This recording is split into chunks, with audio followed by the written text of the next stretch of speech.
morning, everyone. We are very happy to have today all of you with us for this webinar. My name is Ewa Kocińska-Lange, and I'm running the NCBR National Center for Research and Development Office of Brussels. And together with our partners from liaison offices from Estonia, from Lithuania, and from Latvia, we are organizing this event for you today to talk about EU mission on oceans and waters. And since this is our tradition also to welcome all of you in our national languages, I will shortly do it.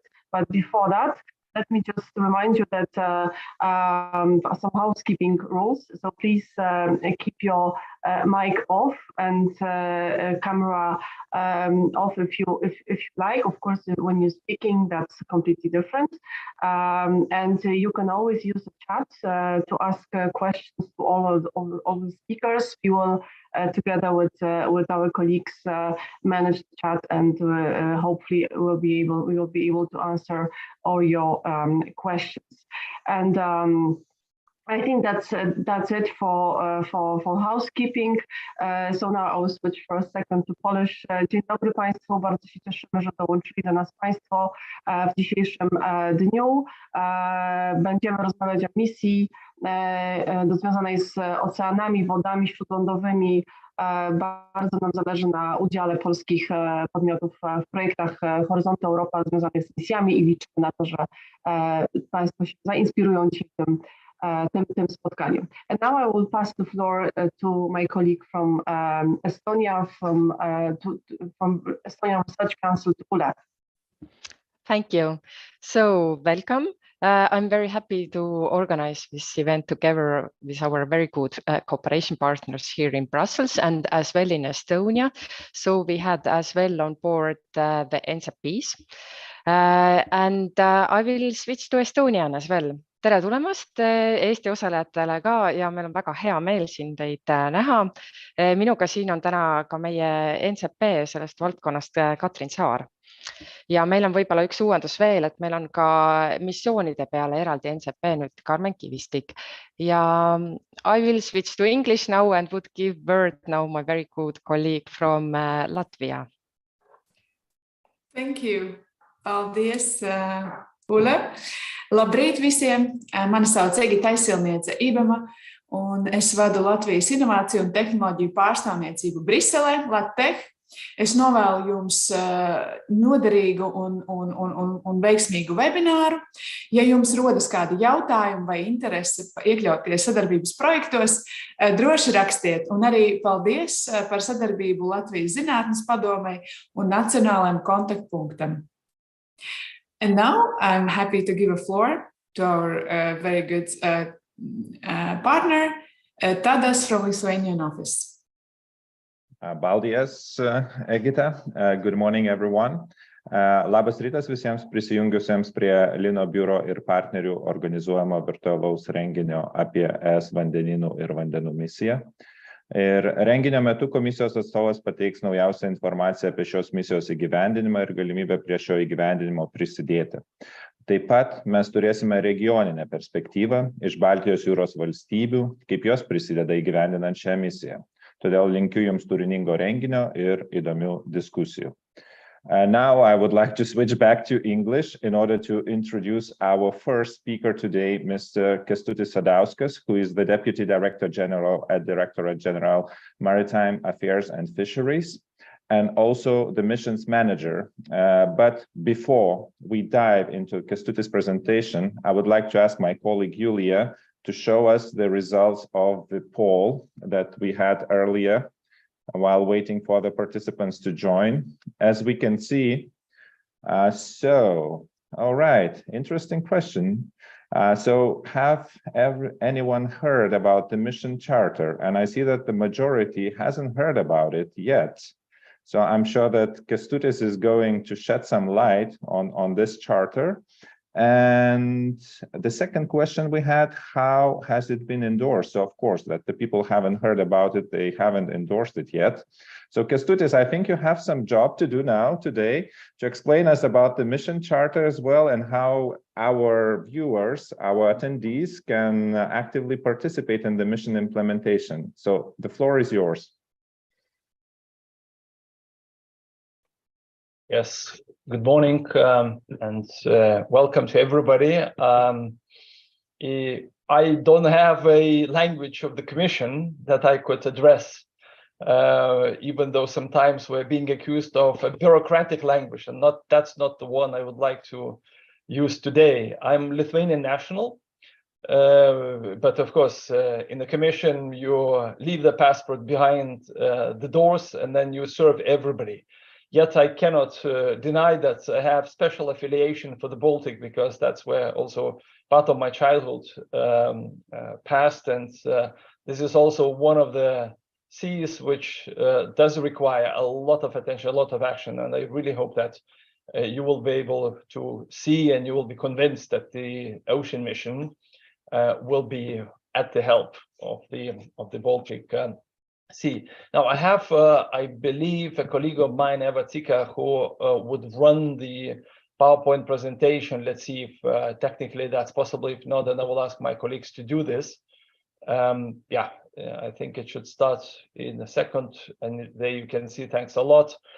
That will give you the visual while I speak, because there is a lot of information to pass on to you. Well, first of all, maybe let's talk about what the mission really is about, and if we can then move immediately to slide number 2. That's the one that I have already shown in the annual forum in the Baltic macro-regional strategy in Lappeenranta in Finland, but I'm sharing also it again now to show that the mission is not a project of 1 or 2 services in the Commission. It's something wider, something bigger. It is meant to be for the entire Europe and even beyond. And it's the entire Commission that wants to work with you to restore one of the most valuable common goods that the humankind possesses, our waters. And I think it goes without much saying that the Baltic Sea is a major common good for many nations around the Baltic Sea, and I would say even beyond. Now, what are the missions and what is my role? And this is what you can see in the slide number 3. Some basic concept first for those who may have not heard about the missions, EU missions as such. This is a new instrument which has come together with the new Horizon Europe program. This is a major novelty in that Horizon program. And by the way, that program, as you may know, is the biggest and is the largest ever in the history public research and innovation program in the world, ever in the history. And the missions is really one of the big parts of it. But the missions are a new instrument which aiming to bring very concrete solutions to big challenges of our time. And we have 5 missions which address cancer, climate change, cities, soil, and the ocean. The subjects are big, and the effort that is required to do something there is big. The mission of the oceans, and the official name for that is Restore Our Oceans and Waters by 2030, is a commitment to reverse the deterioration of the oceans, seas, rivers, and lakes. And that's very important to stress, that we talk about the hydrosphere. It's not only about the ocean, it's really a lot more than that. And that is really a single system. The mission is different from other projects in that it brings together Europe, third countries, to address very specific problems that our waters face. And that has to be done from the source to the rivers and the seas, from there to the ocean. I think it's again no-brainer that if you want to solve the problem, you have to tackle the source of the problem. And that's what the mission is meant to do. It also tackles the problems at bigger scale and in more holistic way than individual project or initiative would do. And of course, it gives the research and innovation a new role, because it combines with new forms of governance and collaboration, and it also engages citizens. Citizens, as you will see, are a very, very big part of it. In slide number 4, you will see that with 2030 horizon, we target 3 main ocean and water challenges: biodiversity degradation, pollution, and carbon emissions. The targets that we want to achieve are not random or disconnected from what the Commission is working on, but are directly stemming from the Green Deal and its strategies: biodiversity, zero pollution, sustainable blue economy, and a number of others. This mission seeks to speed up the implementation through 2 crucial horizontal enablers: knowledge and people. On knowledge, we are building a European digital twin of the ocean. It's a replica of the ocean in silica on the screen, and is meant to be a platform that will allow us to make management decisions based on the best available evidence, and to do that in theory with digital simulation before it is deployed in real life. And for the people, there we have to introduce new types of behavior, for example, or we have to look at the citizen science, which is now increasing and is becoming valorized more and more in our decision making. So these 2, knowledge and people, are very important horizontal enablers. Now, how are we going to do this? We act, in fact, through the concept of lighthouses, which are based in 4 different basins. But let's see if we can activate a short video, 1-minute video, just to show you what we mean by lighthouses. Let's see if that can be done.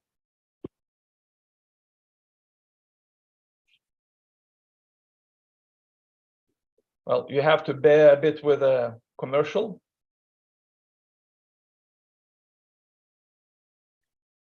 And then I think the voice needs to come out as well. There is no voice. There is no voice, okay.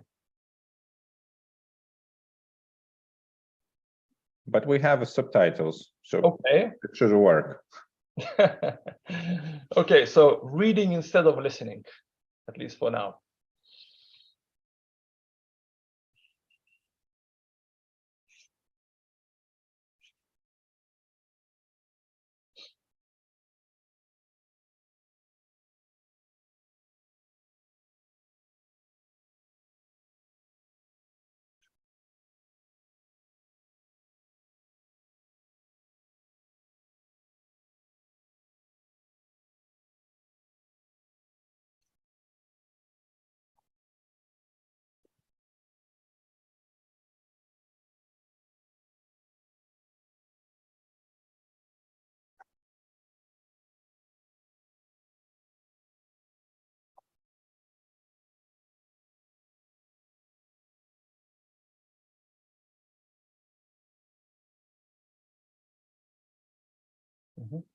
Yes, well, thanks a lot. I hope that has allowed you to rest a bit from my voice. But this video is available on YouTube, as you can see, and I invite you to look at it and download it and use it also for the presentations in case you want to pass on the message that we'll be hearing today. If we can move then to the next slide. In that slide,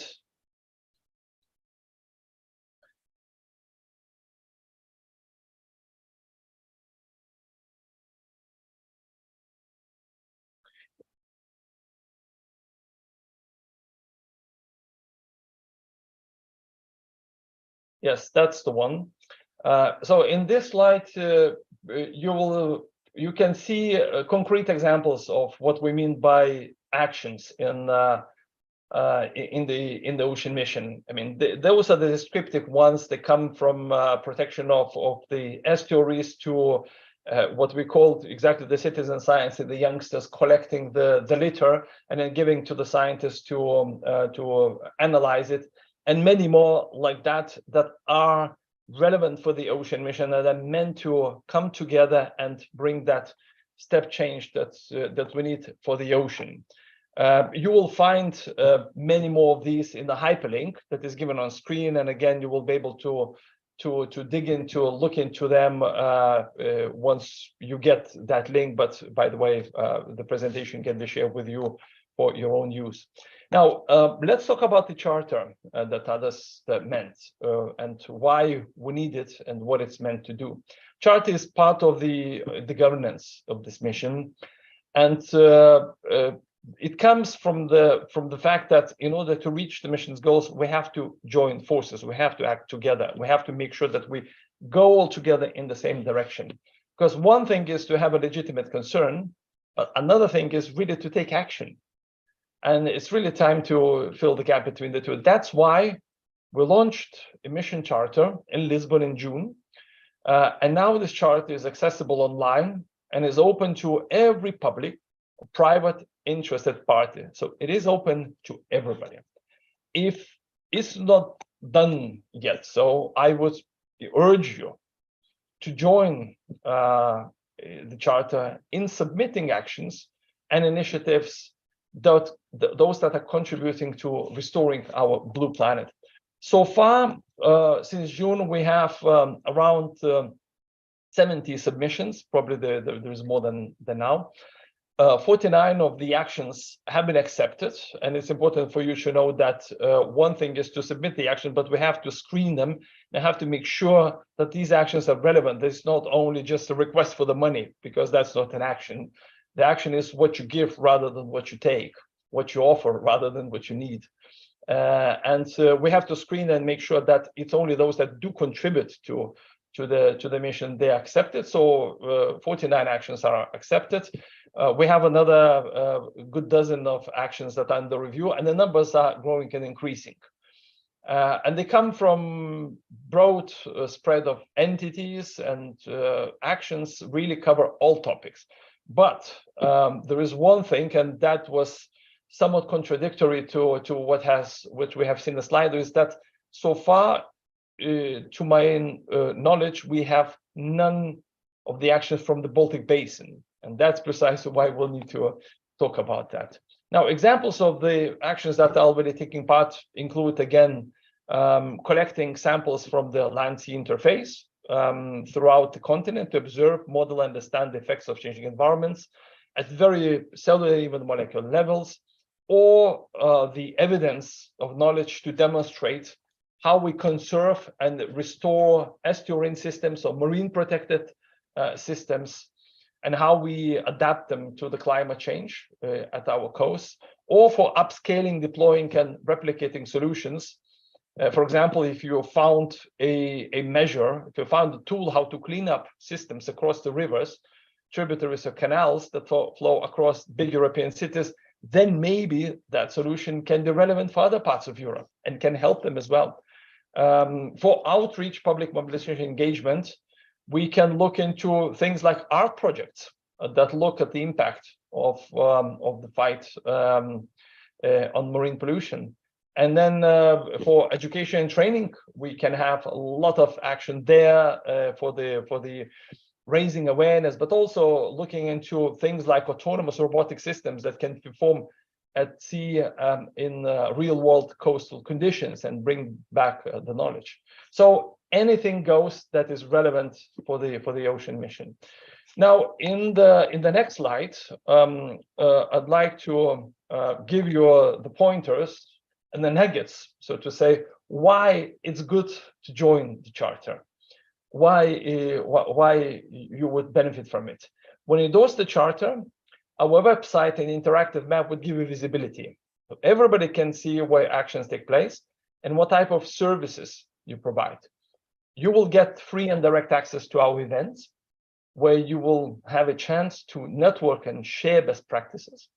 We offer a one-stop shop for assistance, knowledge sharing, policy advice, financial advice, technical assistance.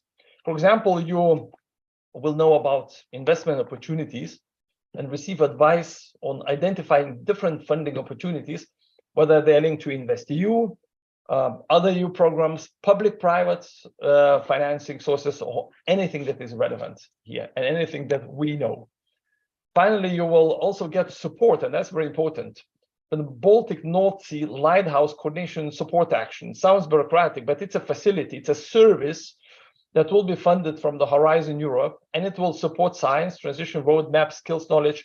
It will help you organize events. It will help you also find the financing. It will be basically a service, a multiple service to bring your ideas to action and to reality. So we are setting up this for the Baltic Sea as well as other lighthouses to make sure that anybody who has a good idea is that this idea gets traction, gets visibility, gets funding, and gets support.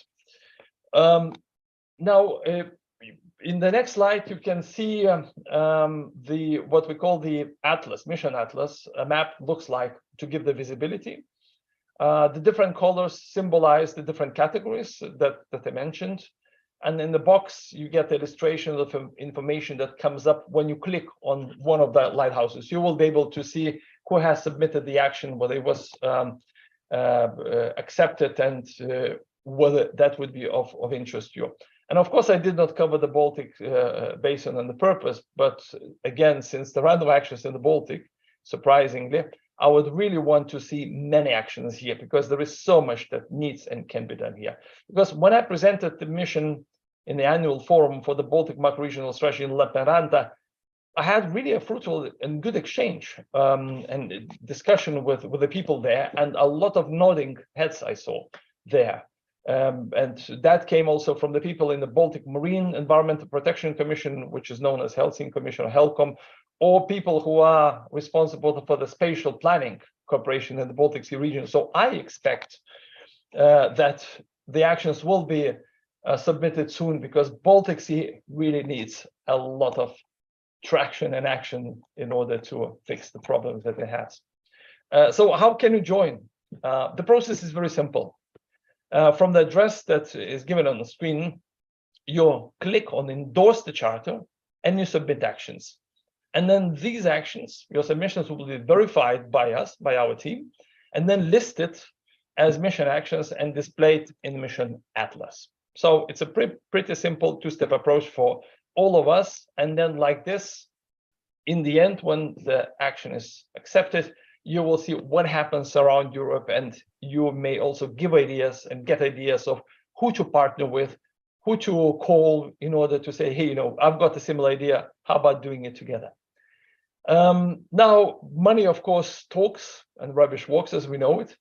And that's why it's important to talk about funding opportunities. So let me give you a very short snapshot of what is possible.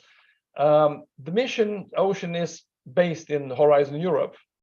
And that's where its roots really are. But it goes much beyond that, because we also need to see what happens and what actions, what programs are relevant and what projects are relevant also from the recovery funds, from the structural funds, from the Maritime and Fisheries Fund, from the LIFE program, from other European funding projects, be it EIB, EAF, or anybody else, or from private and other public funding. So it's really a lot of sources that can be deployed here. But of course, the start is in the Horizon Europe. So far from Horizon Europe, we've published 2 sets of calls for proposals for research and innovation projects in marine maritime domains for a total non-negligible budget of 230 million. And we expect a third launch set of calls in order of around 100 million in January, this coming January. And in the Baltic, so far we've been financing the objectives of the climate neutrality.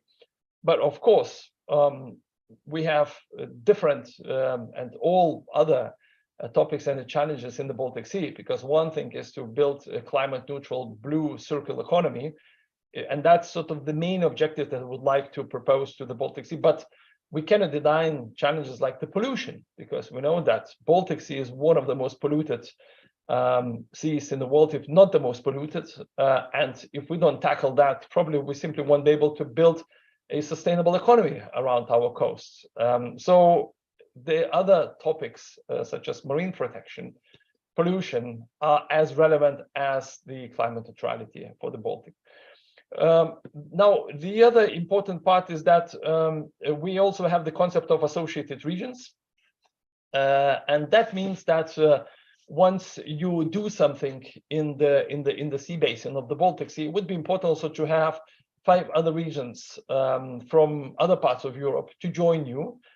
Why is that so? First of all, is to ensure that it's not only meant for one sea, and that others look into what is happening around the Baltic Sea and also learn from the experiences and probably take some of the solutions back to their own parts, but also to transfer the knowledge and make sure that we don't work in silos. We talk about the ocean and the rivers and the whole hydrosphere, which is well connected. So we have to have other parts of Europe relevant. The same goes, by the way, for the other lighthouses. For instance, if someone in the Mediterranean wants to do something there, they have to involve other, at least 5 associated regions, as we call, and those regions could very well come also from the Baltic region. My colleague after that could explain, if you're interested, in more detail what that means, but that is meant to ensure that this mission leaves no one behind, that it's done all across Europe. And then again, I mentioned the other complementary programs like Recovery and Resilience, where we need to ensure that there we have projects that do contribute also to the ocean mission, so that we don't waste the resources, we don't have overlaps, and we don't have gaps in the funding. And then maybe last slide, let me also draw attention that for the governance, we do have a mission board, which is advisory board, and it helped us develop the concept of the mission. It helps us monitor where we go. It also helps us promote the mission, because in the board, we have 15 members of the board. We have some of them here. And these are really brilliant minds that we need to listen to, and we give advice, that they give advice to us in order to be sure that we are sticking to the objectives, that we are on the right track, and that we deliver the results. And mission board is chaired by none other than Pascal Lamy. For the younger ones, those who may have not read the European history books, let me tell that Pascal Lamy is a legend. He is a statesman who was in major roles in the Commission and elsewhere before. He was the Commissioner for Trade. He was the Director-General of World Trade Organization. But most importantly, he was the head of cabinet of Jacques Delors Commission. And it's thanks to Pascal's vision and action that we do have internal market, because that was his project. So all the free movement of goods and services and the people, it's really thanks to Pascal himself. So I cannot think of any better person and personality to have in the leadership of this board, and we really rely on him. But of course, we have Klara Ramm.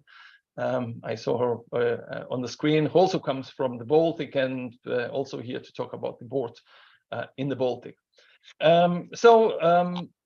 This is, I think, what I wanted to tell to you. Again, we need to step up the action in the Baltic. We need activity from there. We need also political visibility, and that may come in different ways. One of them is organizing high-level events with a buy-in from the various ministers, because we need to show that there is a political support for the mission. And I probably can reveal to you that in most of the lighthouses, we have already had high-level events. The next week, we have the one in Cork in Ireland to cover the Atlantic and the North Sea. And the Baltic Sea might come probably the last one, but there is no idea, which is very welcome by the German Research and Education Ministry, to organize an event in Hamburg. At the end of April. We're still looking at the dates. We're still we'll have to look at the architecture of that. But in a run-up, if there is any other small event around the Baltic that you would like to organize, you would be very welcome, because there will be probably no shortage. Let's say no surplus of any events where we would be talking about the mission, its objectives, and promoting this big project all across the Baltic Sea. So with this, thanks again for your attention. The slides can be shared with you if you're interested, and then we're happy with my colleagues to also answer any questions that you have. Thank you, Kęstutis, first of all, for joining us during such an important event, for your presentation, and most of all for encouraging the participation in this crucial for our country's mission, especially in the actions that you have already mentioned. Please stay with us until the question and answer sessions after Klara's presentation. And now, without further ado, I would like to invite Klara. Klara Ramm is, as Kęstutis mentioned, a member of the mission board already for the second time. Daily, she's a professor of the Warsaw University of Technology, and for many, many years, she's been engaged in the activities of the Economic Chamber of Polish Waters and the European Federation of National Associations of Water Services. Please, Klara, the floor is yours. We cannot hear you.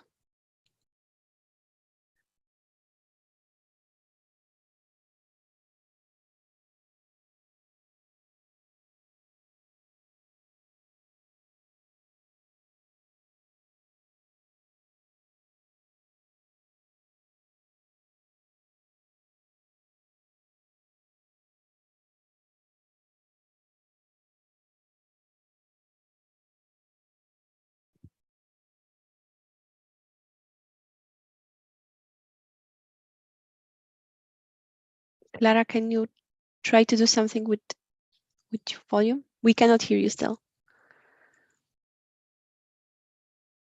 And now maybe? Yes, now it's perfect. Thank you. Okay. So sorry for this. I don't know why it happened, but I'll share again my screen and we will try again with all this.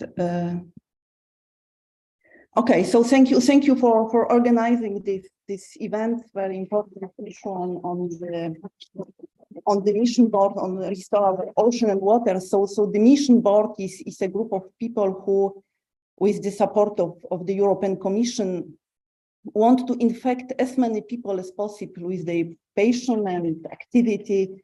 We have the privilege of knowing that science like ocean is essential for life. Unfortunately, our voice is for now a voice flying in the wideness, as most people still have no emotional connection to the ocean. So in Poland, the ocean is a rather abstract concept located on the outskirts of Europe. The sea is a closer concept, but most Poles do not go to the seaside. Some people remember it when they go on holiday. Then the most important item on the Polish beach is the windbreak. The windbreak is, as can you see here, they separate themselves from each other, but they separate also themselves from the sea. Most inhabitants on the Baltic Sea basin do not see the connection between their toilets and the sea or ocean. They don't understand the problem of the sea rising. It doesn't apply to them. So how do you convince the public that the future of humanity depends on the ocean? I think the mission has a lot to do here. Even so, we are only a handful of people. We have some synergy to exploit. We have already learned from Kęstutis that what the ocean and water mission is, and how the European Commission perceives it. Speaking of expectation toward the mission board, I will limit this issue to lighthouses. Lighthouses are a very interesting initiative. It is an ambitious challenge, not only for the members of the mission, but for the whole Europe. Lighthouses will act as hubs and platforms for developing, demonstrating, and implementing solutions. The 4 lighthouses, like as you see, cover the Atlantic Arctic basin, Danube and Mediterranean, and Baltic and North Sea basins as well. Concrete actions include mapping relevant stakeholders, network, governance structures, and citizen engagement. The charter is already published. As we learned, it will be a source of knowledge about who wants to give us support, and also some kind of animation with the lighthouse. I live in Poland, therefore for me, the most important is the lighthouse on the Baltic Sea. This is my sea. So how do we make lighthouse a unique platform connecting our colleagues and neighbors with the sea? The first issue is the emotional connection of people with the sea. So I'm wondering what the Baltic Sea and North Sea Lighthouse should look like. Quite specific challenges have been selected for this lighthouse. As you can see, net zero maritime emissions, zero carbon impact, and circular low carbon multi-purpose use of marine water space. So just to make the blue economy carbon neutral and circular.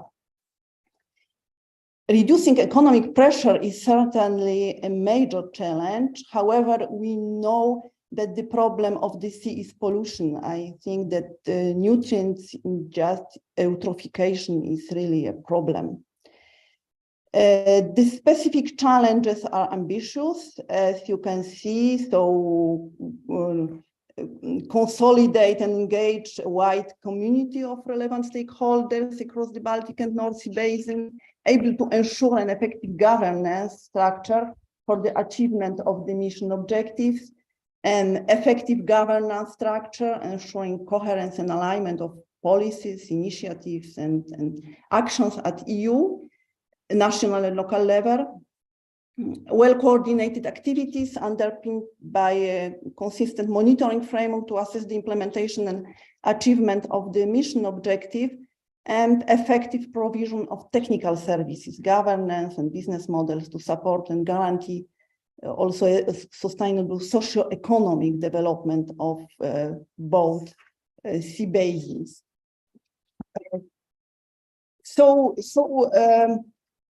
What about Lighthouse, Baltic and North Sea? So the project results are expected to continue to expected outcomes like optimal and carbon neutral use of marine space in these two European marine areas with high concentration of maritime activities, increased sustainable and environmentally sound agriculture production, particularly of algae and other low trophic level aquatic organisms, ensure also safety of farmed seafood, and increase customers' trust, very important. Database systems enabling a market-wide monitoring and data analysis service for aquaculture. Increase share of renewable energy consumption, extend knowledge to maximize the carbon footprint, and also environmental impact of aquaculture, and advise professional skills and competencies of this working and based trend in the blue economy. Yes, however, I miss the issues of pollution and eutrophication caused not by activities by the sea, but hundreds of kilometers from it. Is there still time for the light of the lighthouse to fall on agriculture and industrial areas? In my opinion, we must ask people what is the most problematic for the Baltic Sea. We cannot just decide for them. In turn, looking at sea farming is necessary to ensure maritime spatial plans, secure sufficient space for nature and to recover and thrive. This includes leaving offshore renewable energy development out of marine protected areas. It is also important to engage transborder cooperation between member states, people, organizations, industries, just to reduce the harmful impact of human activities on the sea. I'm not just talking about large projects such as offshore wind farms. I mean small businesses, agriculture, and tourism. When analyzing the development of aquaculture, we must consider the places of its development, In my opinion, we should not just focus on marine aquaculture. Experts should test and demonstrate novel aquaculture methods and techniques everywhere in the Baltic Sea basin. An interesting initiative is the development of data-driven management system that offer services, including risk analysis to individual aquaculture producers, just to optimize sustainable production. And it is necessary to involve many stakeholders, but in my opinion, in particular, youth, industry, SMEs, opinion leaders, and obviously general public. These stakeholders must either feel the mission and understand the legitimacy of the actions. That is why, in my opinion, it is so important to focus on small-scale pilots, very local initiatives, possible to be copied, duplicated in many places. Case studies are and commercially will be safe pilots. Pilots are in my opinion, crucial.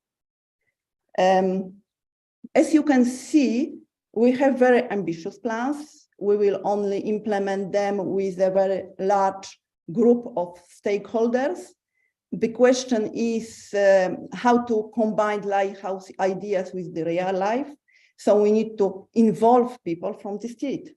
We need to combine our challenges with citizens' daily lives to show them that ambitious initiatives are feasible. It is also necessary to attract young people who understand what the future is and connect this moon mission to people's real life. I'm awaiting proposal from consultative bodies to demonstrate novel social innovation methods and practices that will result in holistic socio-ecological management plans. How will they build capacity to reach out to local and regional and national multi-stakeholder system and strengthen their interconnection at the river basin scale? So multi-stakeholder engagement will require participation from really a lot of people. Is a productive ocean possible, realistic and feasible? How to achieve recovery and how to connect people with water? I know, I'm aware I ask a lot of questions because I'm sure that the lighthouse will solve many of them. Thank you. Thank you. Thank you very much. Both Klara and Kęstutis, thank you very much for those nice insights. We have some questions in the chat. So as we are a bit tight with the time, I will ask each of you one question, and you are very welcome to answer the questions in the chat as well. So for Kęstutis, we got that kind of question. Will the work programs be pre-published, and will there be more freshwater related topics as well in the future? I saw in the chat already that someone answered that freshwater will be definitely more included next time, but maybe you would like to comment more. Yes, yes, thank you. I would say that yes, the work programs are consulted with the experts from each member state, and then of course they are public because they have to be scrutinized publicly and they have to be supported by everybody. So we are fully transparent on this one, but we have to put also some discipline in the planning here. But of course, the main driver of all these action here is the inventiveness and creation and creativity of all the actors. I mean, we can write whatever we want in a bureaucratic program, but what happens on the ground is a lot more important than what happens in the program itself. But yes, we do consult and we do publish this. Speaking of the freshwater. As I said also in my presentation, the mission covers not only the ocean, but it's the entire hydrosphere, including rivers and the lakes. We absolutely need to solve the sources of the trouble in the pollution, for example.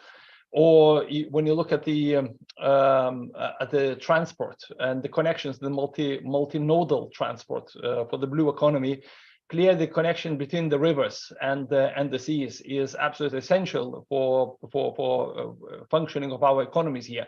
So that just shows an example of how connection with the basin inland is as important to the seas and the ocean as the act on the ocean itself.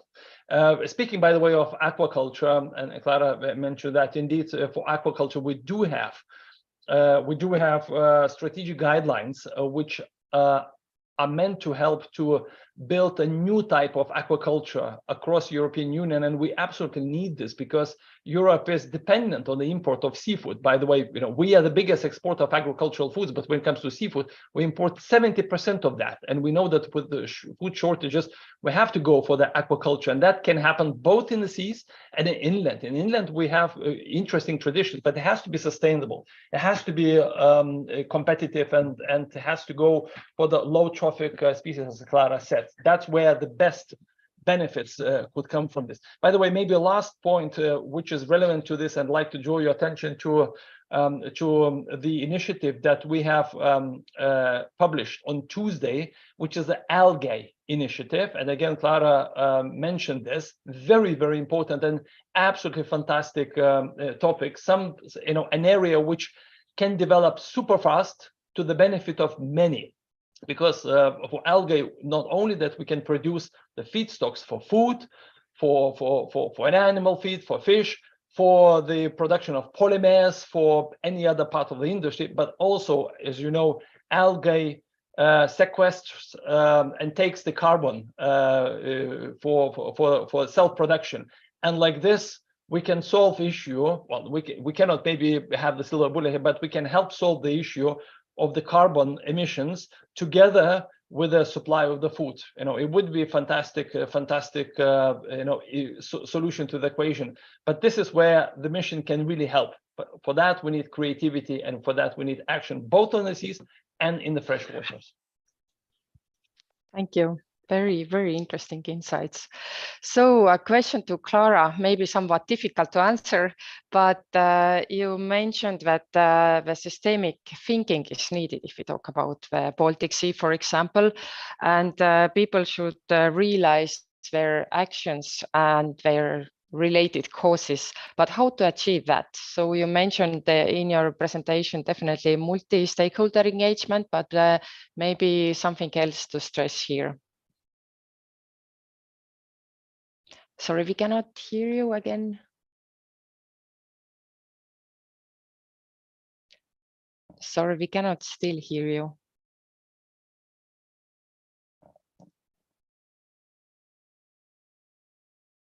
What happened? No, it was just working 5 minutes ago.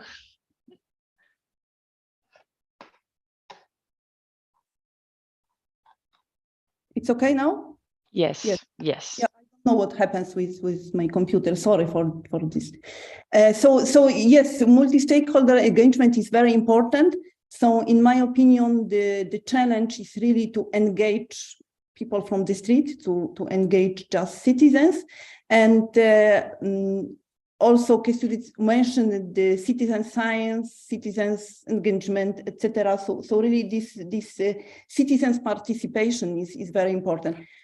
I don't have a very perfect idea how to engage a lot of people, but I know that it's our mission. We are all together, more than 100 people, just to think about how, not only how to realize very ambitious R&D project, but also how to engage our neighbors and our colleagues to let them understand that we have to really restore our ocean and waters, or we will die.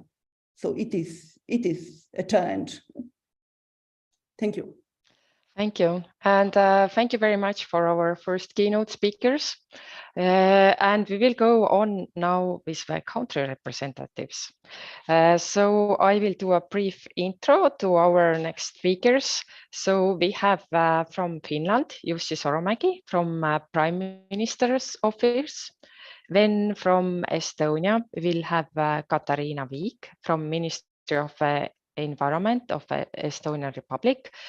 Then from Latvia, we have Baiba Sasa, Ministry of Environmental Protection and Regional Development of the Republic of Latvia. From Lithuania, we have Egidia Duaite, Ministry of Environment.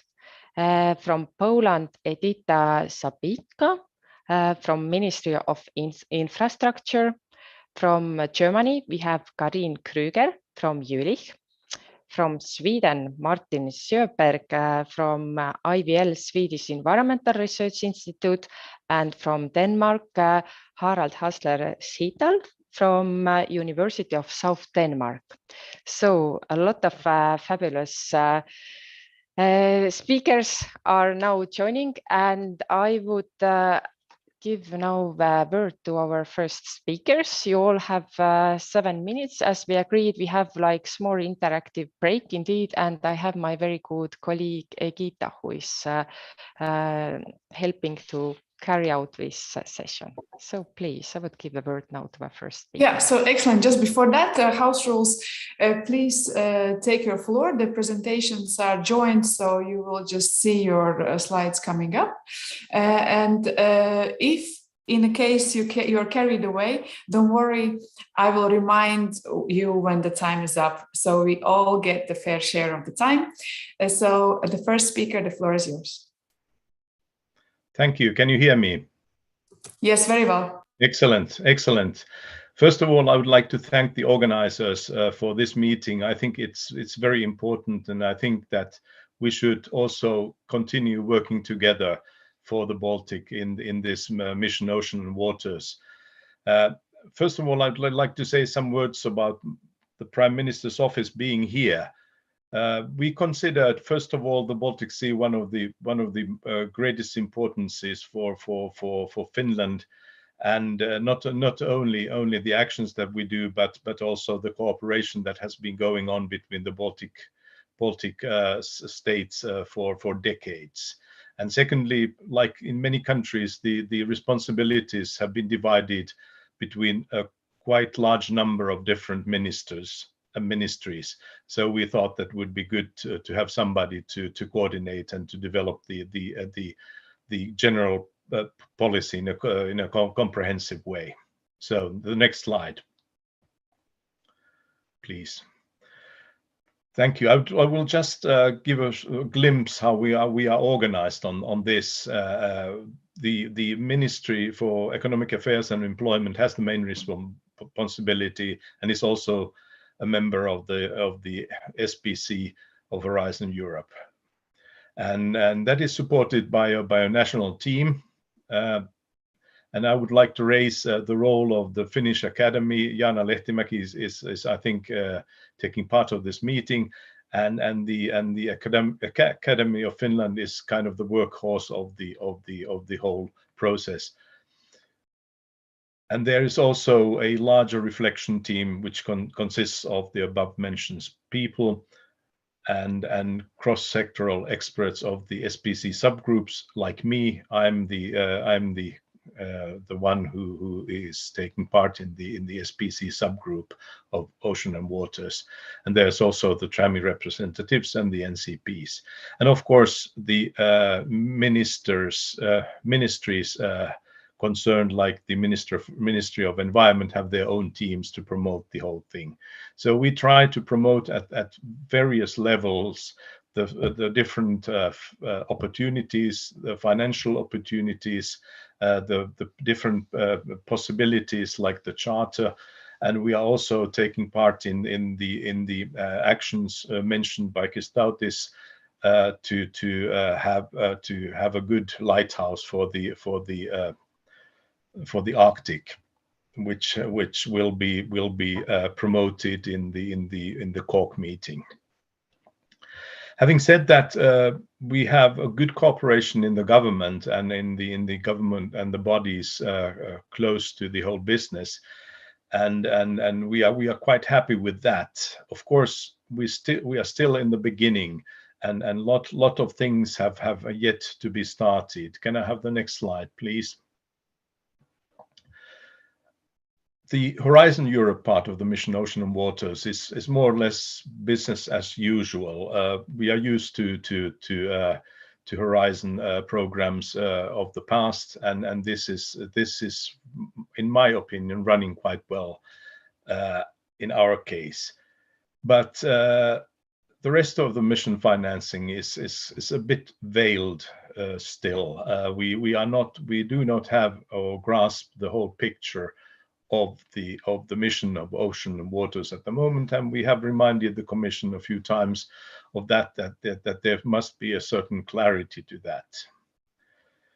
As I already expressed my views on the Baltic and the North Sea Lighthouse of the moment, we did not. It was kind of received with a certain blankness of my colleagues when we heard about the lighthouse contents, and I'm not saying anything about the importance of algae production and algae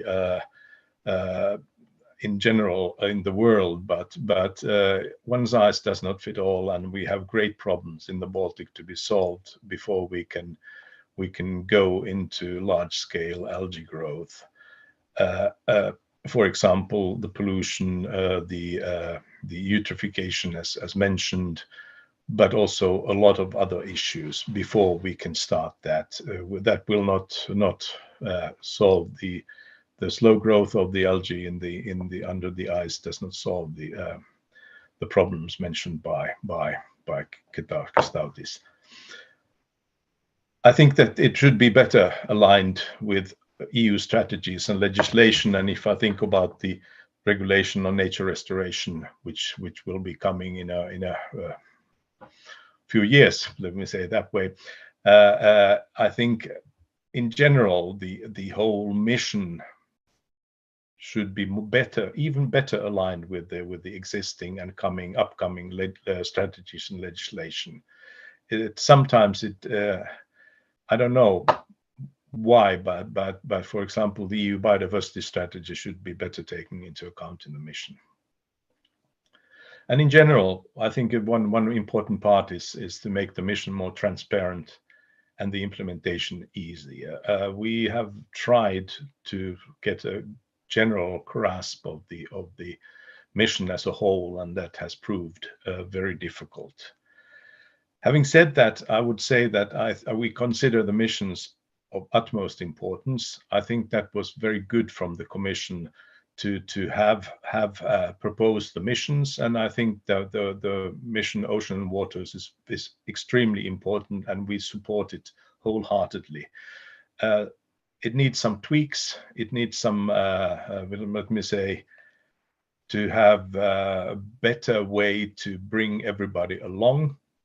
The member states, listen to the member states, listen to the regional organizations, and that is the way to make the whole mission workable and better. Thank you.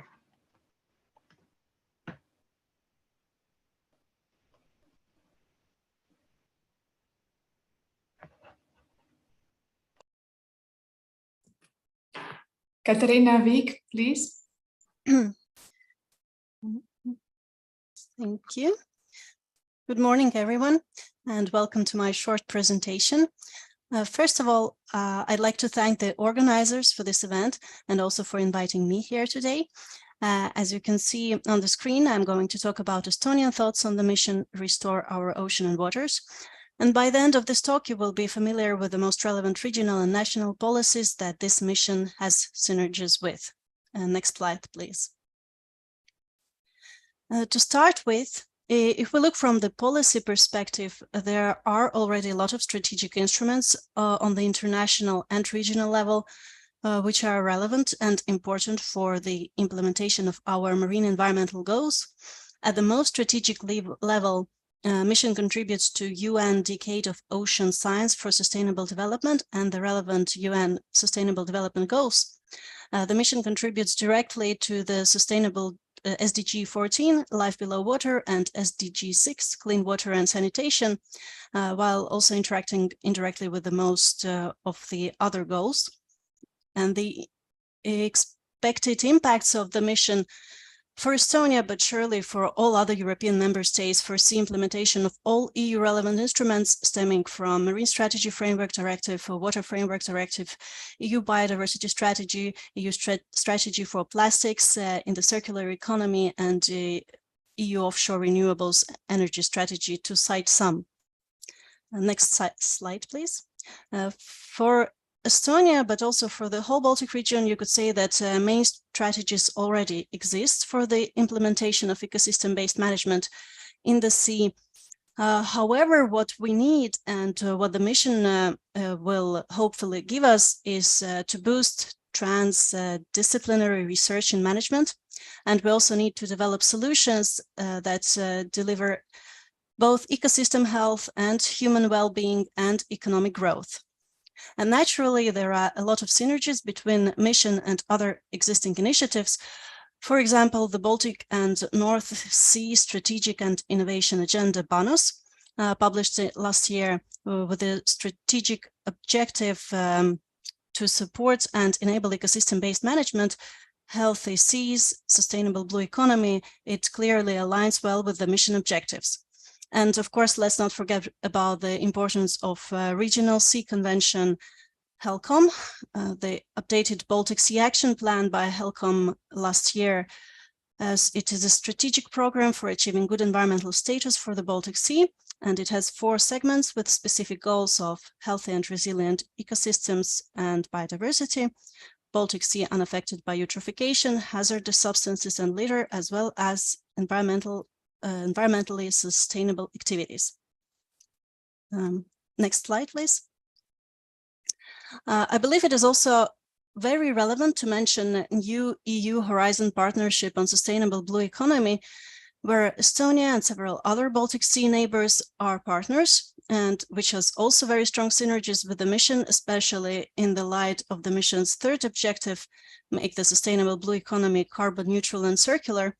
In the partnership, intervention areas of the first call are digital twins, offshore platforms, spatial planning, and bioproducts.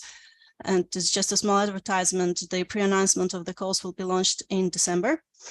So if we compare mission to the partnership, the mission expected impacts are strongest in the environmental domain, while the partnership also covers environment, economy, and society. And moving to the national level, 2 first objectives of the mission clearly align with our marine strategy under Framework Directive.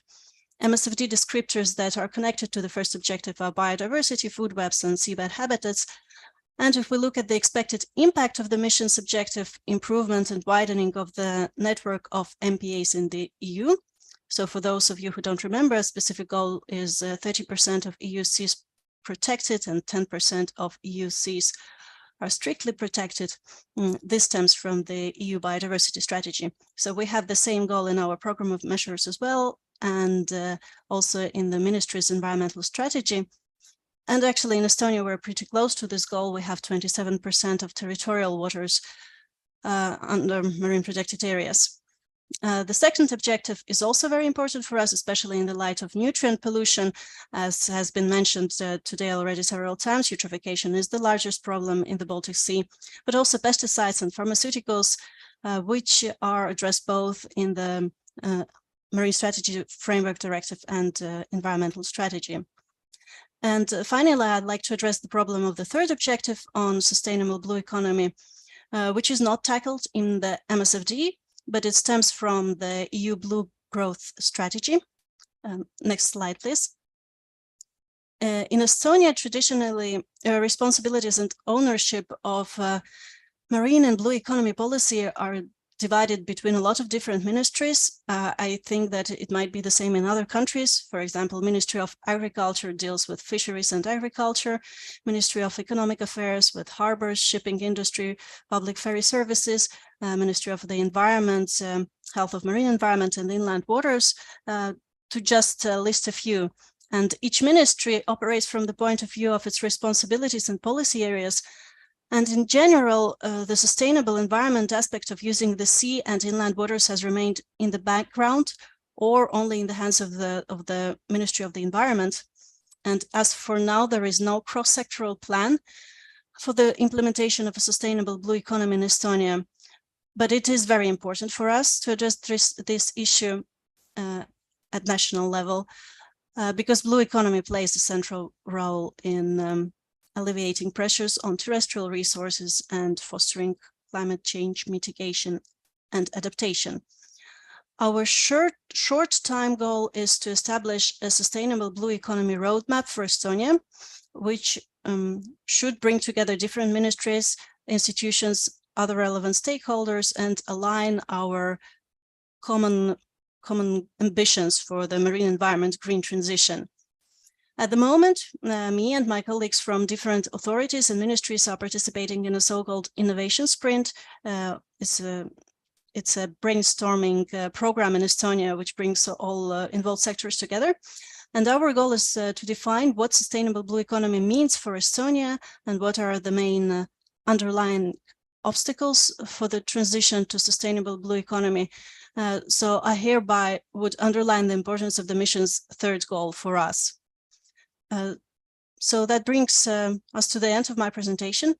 I'd like to summarize by saying that the mission is very relevant on the EU, regional, as well as national level. And it's not reinventing the wheel, but it simply provides this systemic approach to the existing environmental framework. So unless anyone has anything else to add, I think that's it. Thank you for your attention. Thank you, Katarina Vīk, and the floor goes to Vaiba Zasa from Latvia. Lūdzu.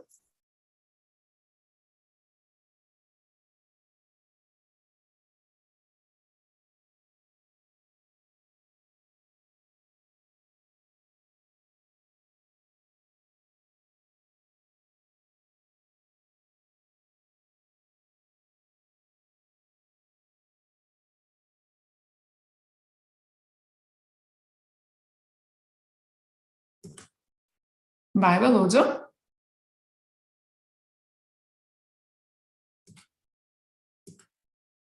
Mēs nedzirdam, diemžēl.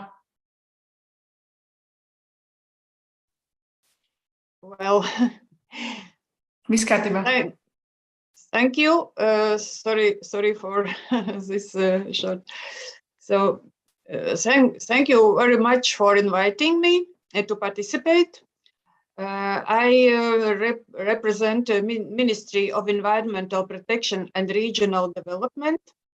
So my presentation will be from the beneficiaries' point of view, as research is crucial for implementation of environmental policy, integrated maritime policy, including the Marine Strategy Framework Directive and Marine Spatial Planning Directive, both requiring strong scientific evidence. And this also applies to biodiversity strategy and nature legislation as well. Next slide, please. So the Ministry of Education and Science of Latvia is responsible for development and implementation of science policy and for organizing funding for scientific institutions. Latvian Council of Science acts as a national contact point for all EU RDI programs to promote Latvia's participation in the Horizon Europe programs and provide coordination and professional support at the national level for scientific institutions and other project applicants and participants and implementers. Next slide, please. Latvia benefits very much from EU funding, for example, from LIFE program, from European Maritime Fisheries Fund, which we are using for to support implementation of Marine Strategy Framework Directive. EU funding support implementation of environmental policy. So Latvia is a partner in several recently adopted Horizon Europe projects. Let's mention a few of them, such as the Blue Mission bonus, supporting the mission Ocean Lighthouse in the Baltic and North Sea basins, and Aqua Infra project. In the latter, also HELCOM is a partner. I would like to mention also very interesting and promising project, Blue Remediomics, harnessing the marine microbiome for novel sustainable biogenics and ecosystem services. Next slide, please. But today I would like to highlight the project Selena, a science for evidence-based and sustainable decisions about natural capital. The project aims at providing robust information that supports the protection, restoration, and sustainable use of ecosystems and their services in the EU by 2030. It aims also at integrating the different mapping and assessment of ecosystems and their services components to enable uptake of ecosystem services in decision-making, including for maritime spatial planning, and the Ministry of Environmental Protection and Regional Development and the Baltic Environmental Forum Latvia are among 50 project partners from all around Europe. So we look forward to very successful project implementation. Next slide. So maritime spatial planning and thematic planning of coastal public infrastructure in Latvia is one of 15 demonstration projects of Selena. It will support the interim assessment and update of the Maritime Spatial Plan of Latvia and the long-term thematic plan for the development of coastal public infrastructure by uptake of latest information on marine and coastal ecosystem services. And as a result, it will contribute to the national MARE process development. Next slide, please. So we are very happy to be partners and to be involved in Horizon Europe projects and activities. But nonetheless, we see further marine research needs in such areas as climate change, biodiversity, pollution, in particular cumulative impacts, development of decision-making support tools and assessment modeling tools for economic and social analysis. We see that there is also a need for more research studies in sectors impacting the marine environment. So we look forward to results of research projects under Horizon Europe to boost implementation of national, EU, and global commitments and challenges. Thank you. Thank you so much. The next speaker is Egidia Dubaite, please. Hello. Hello to everyone. Can you hear me? Yes, we hear. Okay. So hello to everyone. Greetings from Vilnius. My name is Egidia, and I'm from Lithuania's Ministry of Environment, Pollution Prevention Policy Group, and my working area is marine environment. Today, as you can see, I'm going to represent Lithuania's National Water Development Plan 2022-2027. Actually, I will represent not all of this plan, but just a part of it that is related to marine environment. So next slide, please. So at first, maybe let's begin with some interesting facts about Baltic Sea. There are, as you can see, there are 9 countries located around the Baltic Sea, and here lives about 85 million inhabitants. Approximately 200 rivers flows into the Baltic Sea, and also there are about 200 ports. And what is very important, the Baltic Sea transports about 15% of all the world's cargo. And most of these factories, or perhaps all of them, causes, as Kęstutis Sadauskas mentioned, that Baltic Sea is one of the most polluted seas in the world. Next, please. Thank you. So this year, Lithuania prepared a new strategic document, National Water Development Plan 2022-2027. And this plan consists of 4 parts. And as you can see, surface and underground inland waters, flood prevention, water management, and marine environment. That is actually the most important part for us today. So yes, next slide, please. Okay.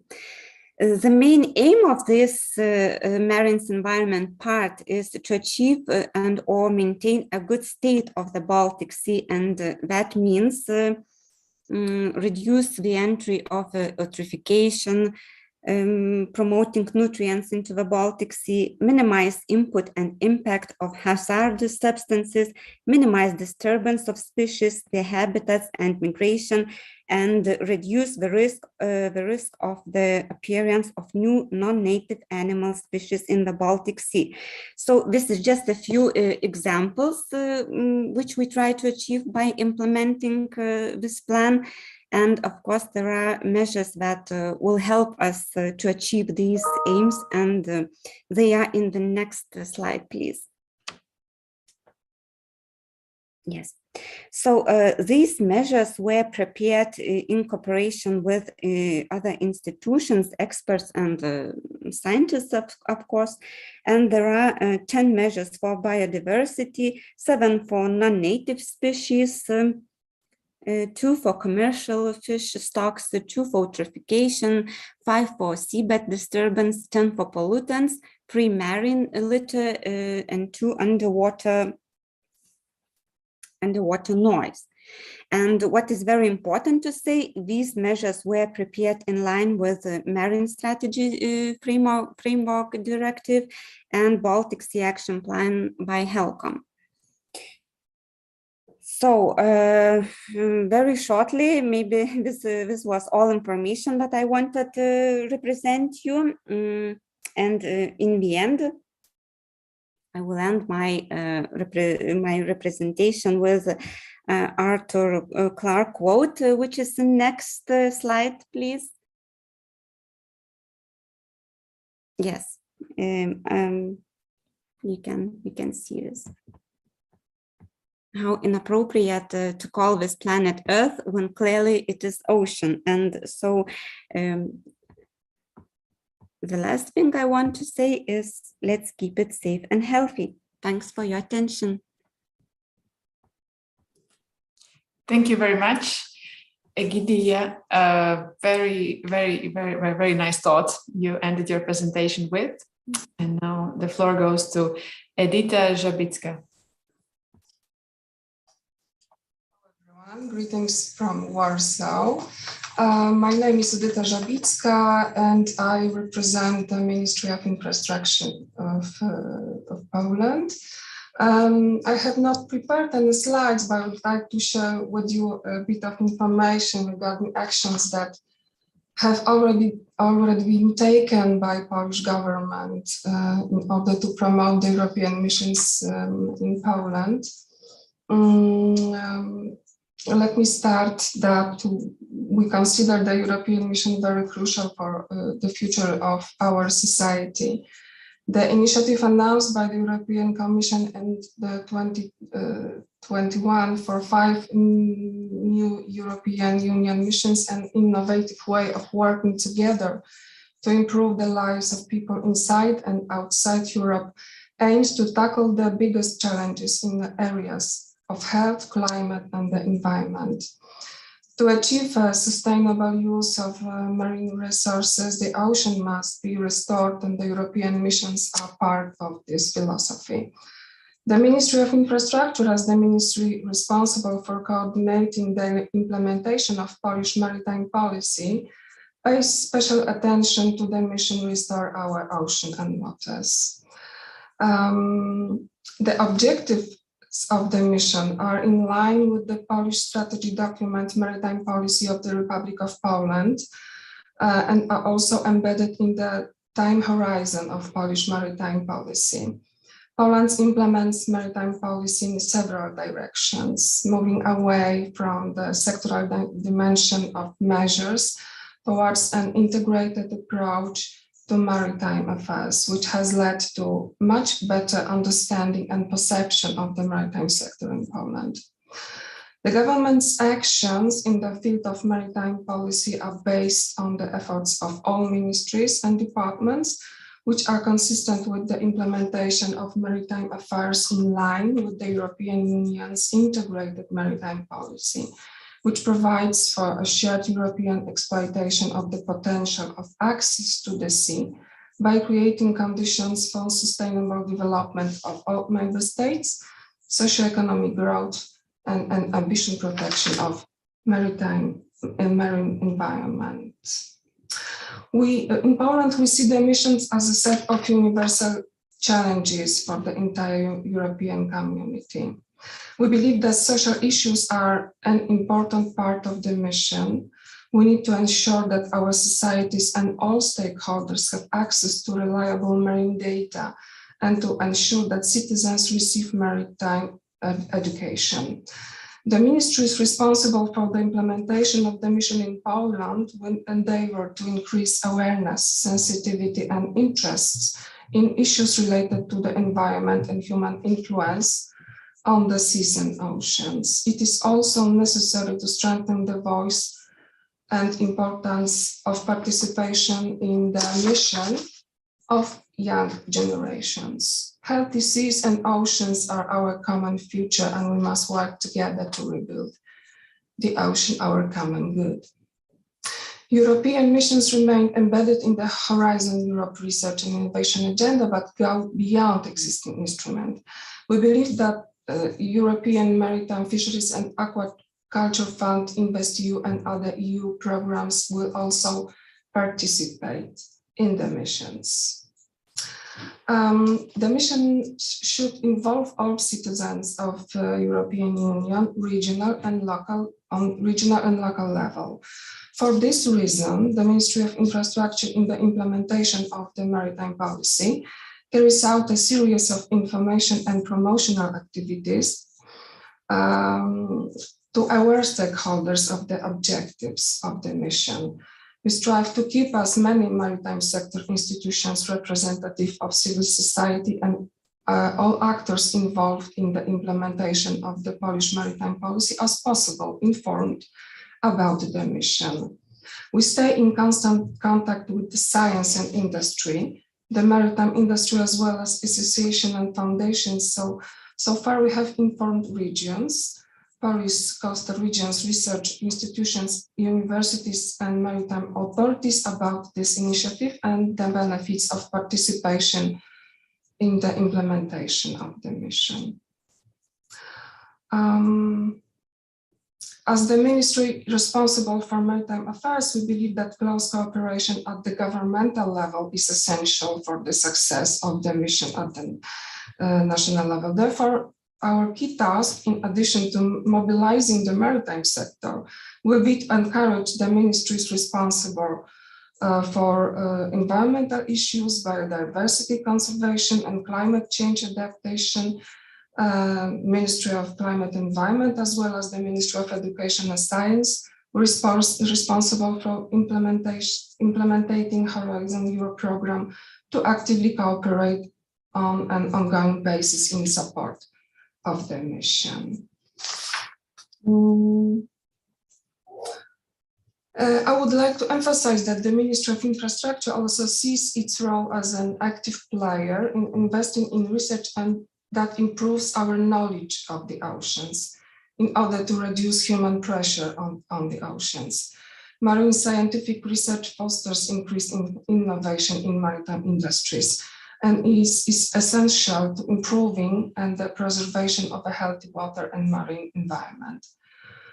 We all use marine knowledge to promote sustainable development, care for the health of marine ecosystem, and protect coastal communities. Finally, I would like to emphasize that the development and implementation of maritime policy takes place in constant dialogue with the social partners. We believe the successful implementation of the mission depends on the activity and involvement of local communities that know best what direction to follow and what actions are most effective to achieve the goals.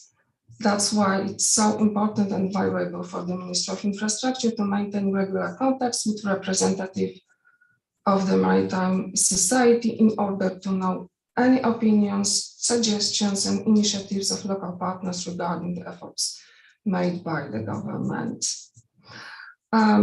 Ministry of Infrastructure will make further efforts to activate and mobilize representatives of all sectors and local communities who can contribute to the implementation of the mission in the national level. Thank you very much. Thank you, Edita Żabicka, and all the previous speakers, 5 speakers, for presenting very interesting country perspectives in a timely manner. And thanks to smooth cooperation with Karolina from Polish office managing presentation, we have reached again in a good time the Slido break, and I give a floor to Julia from Lina office. Yes, thank you, Egita. So I'll share the screen, and we would like to invite you to an interactive break. So we would love that you will take your phones and you can scan the QR code here, or you can go to the website slido.com, and then by the hashtag you can put EU mission Baltic Sea, and then you will have few more questions. So I hope already waiting few seconds more. I hope you already reach. If you wanna, it is quicker to just scan the QR code and you are already there. So I'm starting with the first question. So the first question is, are you or your institution is involved in the activities of the mission Lighthouse that were presented in the Baltic Sea and the North Sea? So let's see, there are some results already going on the screen. We have 12 people participating, 14. Yes, we want more people wanted to participate. Yes, we have 70 now, but we still want a little bit more people. So let's have the more. So I see that we are around 100. So we would like to have at least 80%. Yes, let's do it. Let's do it, you know, and 29, okay, more. So I see that a lot of still not participating, but there are 28% who already participating in the mission Lighthouse. So great. We're still, I hope at least 50 people will participate. So one more second, yes, few more seconds.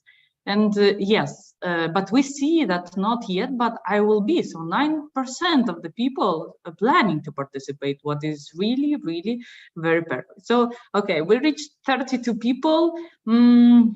we can wait 1 second more. Maybe we can reach at least 35. I wanted so much of them, but you know. And if you cannot connect, so it's very simple. On the left side, you have the QR code. You scan with the phone, you scan your QR code, or you go to the website slido.com, and then by the hashtag, where you see the hashtag, then you write EU mission, and then you see our event. So press on that event, you see that question and choose the right answer for you. And then you are submitting, and we are having 37 people participating. So perfect. So at least a little bit more. Okay, so let's move further. And because we are prepared for 3 questions, so we would like to know more. Okay, 38. Okay, I'll wait. Anyway, maybe someone more.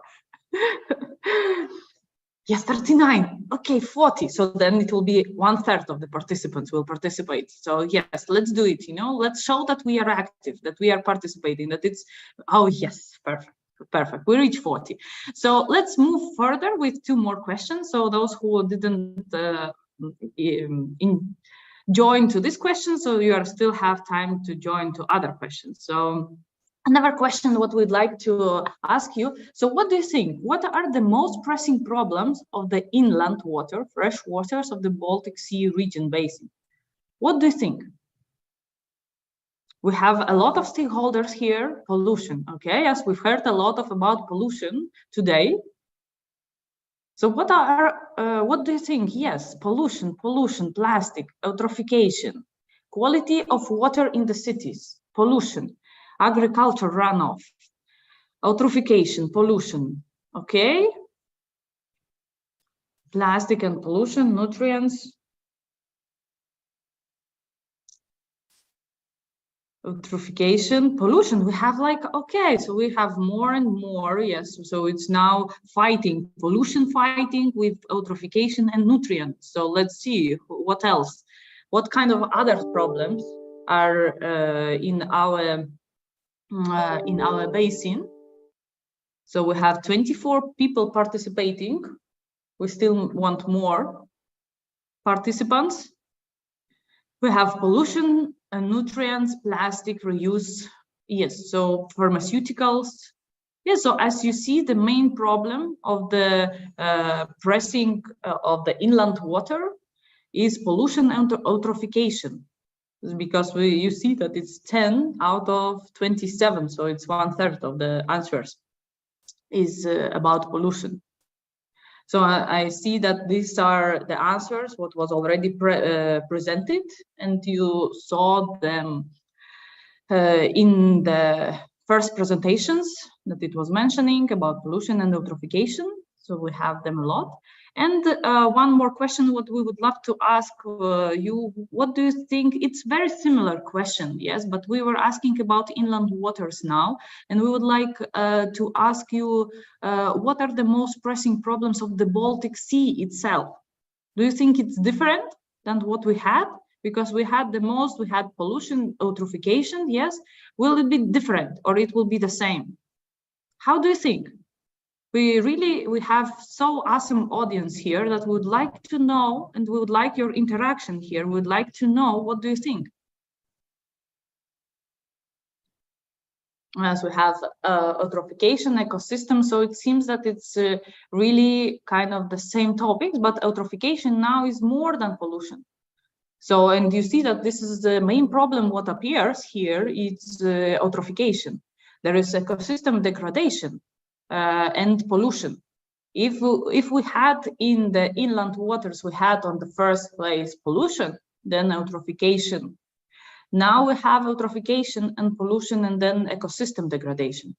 So you see that there are a lot of things are mentioning here: use of marine space, biodiversity loss, fish resources dwindling, maritime spatial planning, risk of pressure from new wind parks, lacking oxygen, eutrophication, warming, pollution, ecosystem degradation.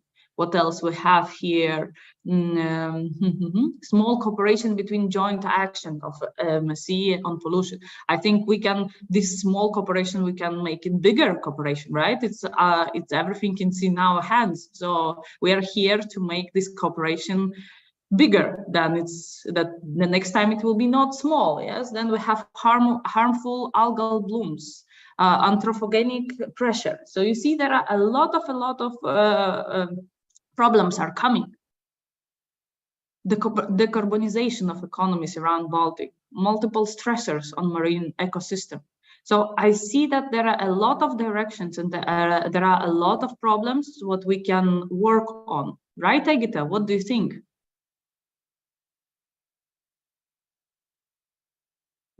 Yes, Julia, I agree. And what's interesting that there are also a common understanding, the common grounds where all region can cooperate. I find it very interesting with this Slido. Yeah, so thank you very much for your participation in this interactive break. Now we can continue with other presentations. Yes, Egita. So yes, we all have moved our fingers. we exercised. Now, without further ado, we have three very interesting presentations. And the first one from Germany, Klara Kruger. Floor is yours. Thank you, Egita. Yes, my slides will be presented here. My name is Klara Kruger. I'm working for the Project Management Jülich, a German funding agency, and our office is located in Rostock, directly at the Baltic Sea. We are working on behalf of the Federal Ministry of Education and Research, and today I would like to present you how the mission's implementation was started in Germany. Can you please show the next slide? Yes, in Germany, on federal level, the overarching coordination was taken over by the BMBF, by the Federal Ministry of Education and Research, and they organize very regularly a kind of horizontal exchange forum where all the mission actors on national level meet and exchange state of the art, so to say. The background is that in Germany, we thought it would be good to go ahead with a kind of common approach, if usable. And on a later stage, also the NCPs on the missions will be invited, and of course we will widen our group by stakeholders from regions and also from local level. Can you please switch to the next? Yes, thank you. The mission lead was taken over by several ministries, and regarding to the mission Ocean and Waters, the Federal Ministry for Environment and Consumer Protection has agreed to implement the mission in Germany, but due to restructuring processes, we together with the BMBF was started with some activities already, which I would like to tell you with my next slide, please. Yes, already in May, we sent the first collection of national contributions to the mission lighthouse for the Atlantic Arctic to the European Commission. This happens after a webinar organized by the Commission on the Atlantic Arctic Lighthouse. In August this year, we started a national roadmap process. We send a request to all relevant ministries what their contribution is to the mission Ocean and Waters. It all happened on federal level at the moment. This collection is finished now and will be provided to the European Commission hopefully this week. On 27th of September, we had a roundtable discussion together with the European Commission on all missions, and we changed information, very important information on the implementation activities. And yes, just to give you an outlook, in January next year, a regional workshop for the Baltic Sea and the North Sea organized by the Sustainable Blue Economy Partnership will take place in Berlin. Hopefully some of you can participate here. And as Katarina also said, it is very important not only to focus on the mission activities, but also to link the activities with the partnerships or with the clusters in Horizon Europe and so on. And yes, as our mission manager, Kęstutis Sadauskas said in April 23, Germany will host the mission Lighthouse high-level event for the Baltic and the North Sea. So I hope to come up with some more precise information within the next weeks. Yes, can you please show the next slide? Thank you. In Germany,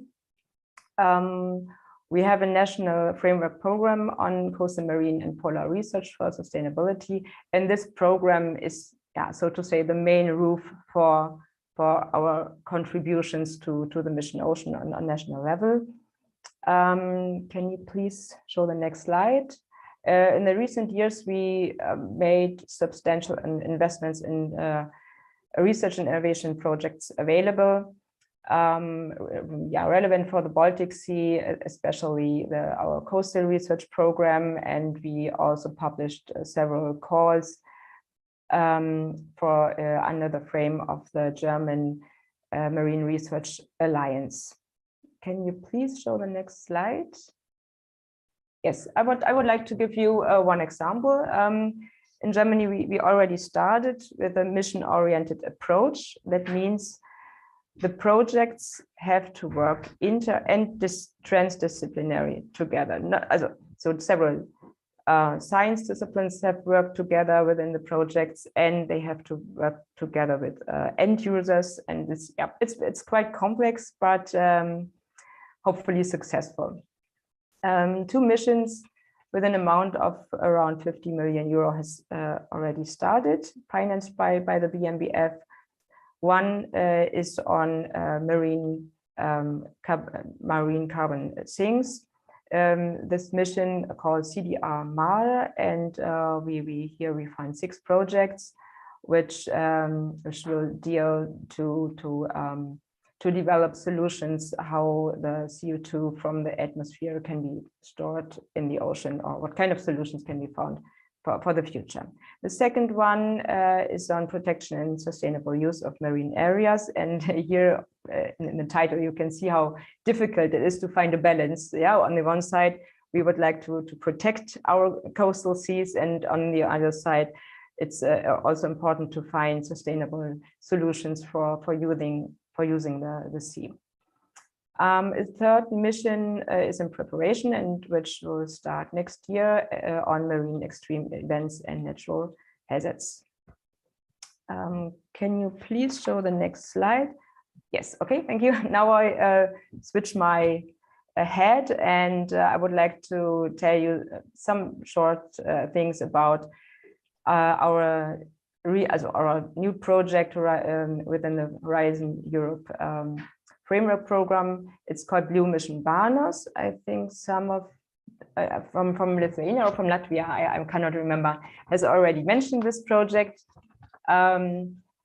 We have 17 partners on board, and we try to involve one partner from each member country around the Baltic Sea and the North Sea. I think from the Baltic Sea, we have all member states involved, despite Lithuania. I think Lithuania is missing, but of course we will collaborate via our network also together with you. The objective of this coordination and support action is to inspire and to engage and to support all relevant stakeholders across the Barnos area, and really to help to implement activities with regard to fulfill the objectives of the mission Lighthouse for the Baltic and the North Sea. Can I see the next slide, please? Yes, just to show you shortly how our structure is working. The project will be coordinated by the Submariner Network, which is hopefully well known here in the Baltic area. The second work package on governance will be taken over by Julius, by us. The citizen engagement by FLIS, an agency and research institute in Belgium. Work package 4 on business and innovation will be led by IVL, by Martin Sjöberg. He will also tell you something about the Swedish implementation after my talk.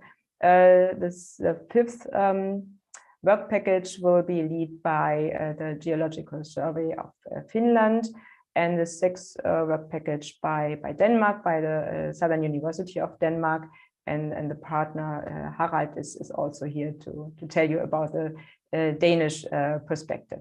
So we have nearly all the partners who are involved also in this Blue Mission Barnos project here, and this is also a kind invitation to you to participate in future and to work together with us. Can I see my last slide, please? Yeah, thank you.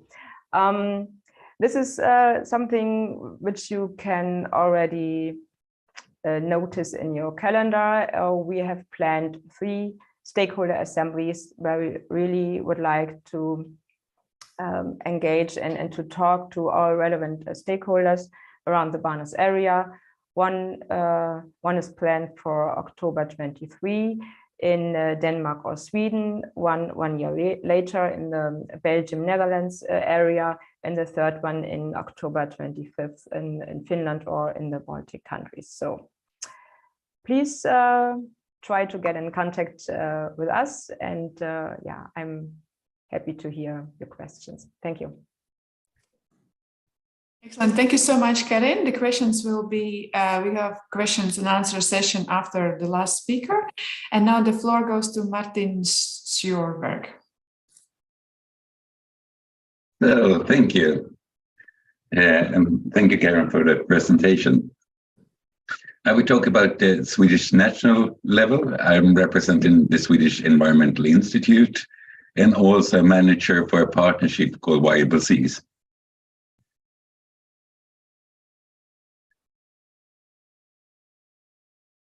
Sorry. And what we have done is already with the start of the mission, EU mission work, we have interlinked the national, the EU mission into the existing and upcoming programs and initiative financial instruments. Among other, the mission is embraced in the 10-year Swedish Research and Innovation Program for oceans and also including water. And those are also interlinked with other programs addressing societal challenges. So it's also linked very closely to farming and food.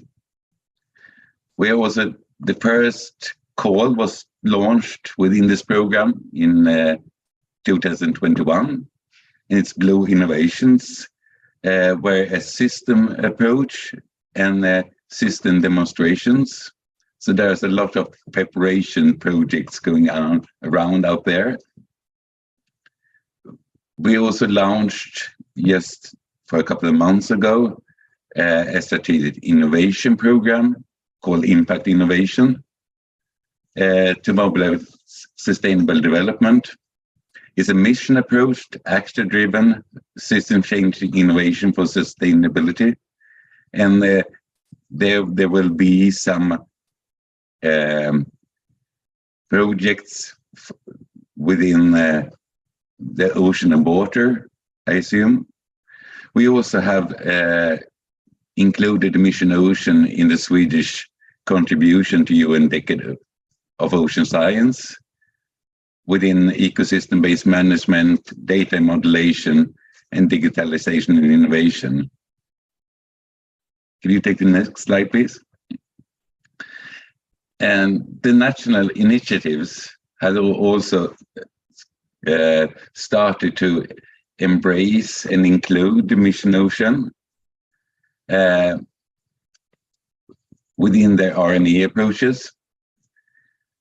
Among other, within the RNE and competence clusters within the marine area, within shipping, maritime technology, blue food, energy, digitalization, and underwater technologies. This RNE cluster and competence centers have also started more and more embracing citizens and engagement approach in the projects to go beyond sectors and silos towards more multifunctional service and ecosystem-based approach. Partners from academia, institute incubators, regions, municipal palaces recently took the initiative to start a strategic innovation platform called Viable Seas to mobilize actors and also for this cluster to more interlink and work together. Will you take the next, please? On the regional level, it's going on quite a lot. One of the examples is the Blekinge region that has included the mission within the smart specialization strategies. And they are also one of the representatives in TRAMI, together with the Swedish authority Vinnova. And the next, please.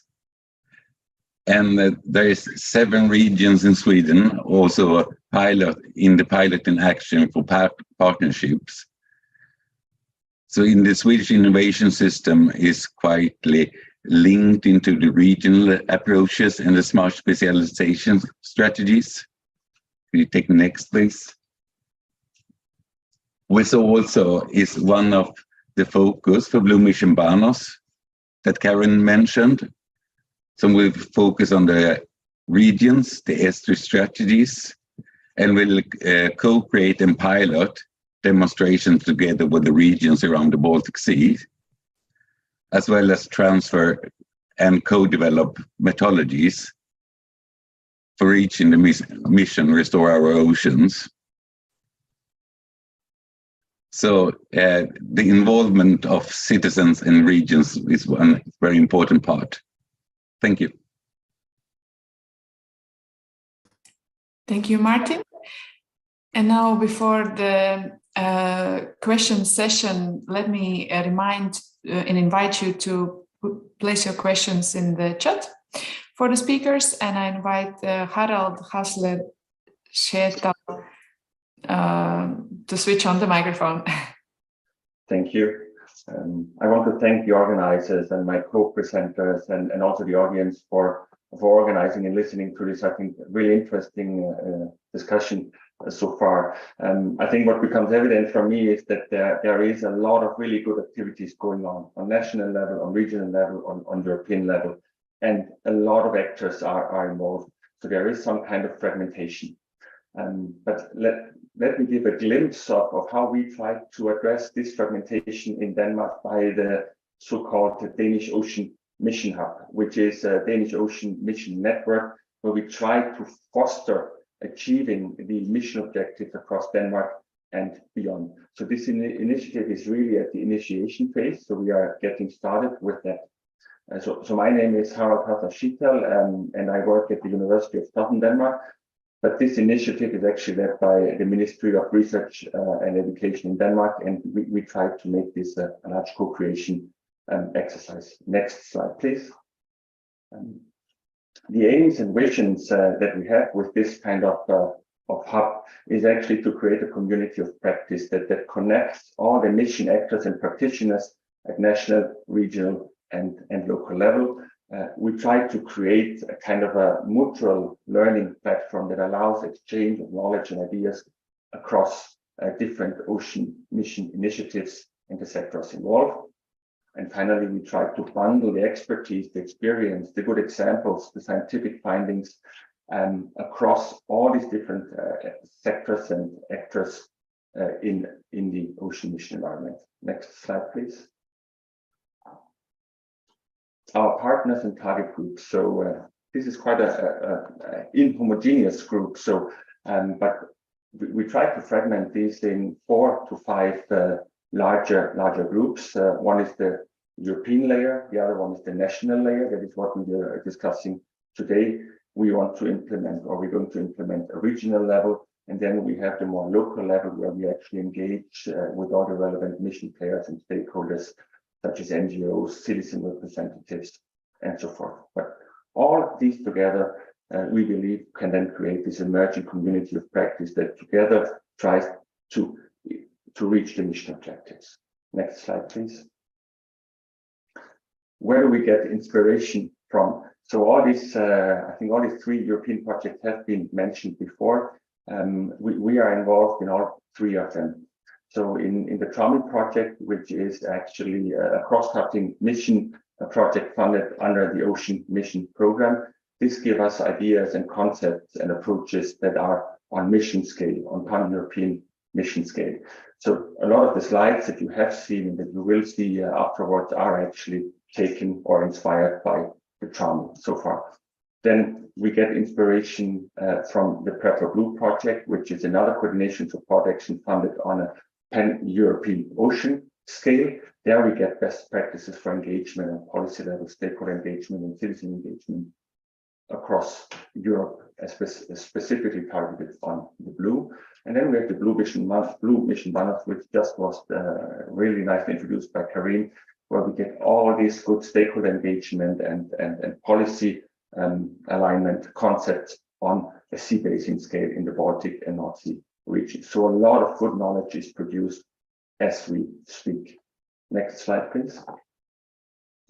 So this is, for example, one slide that comes one-on-one from the Ramm project, and we use this concept actually, right, to build this community of practices to help us to identify and use synergies between all the good initiatives that are ongoing already in Denmark, in the Baltic Sea region, and beyond.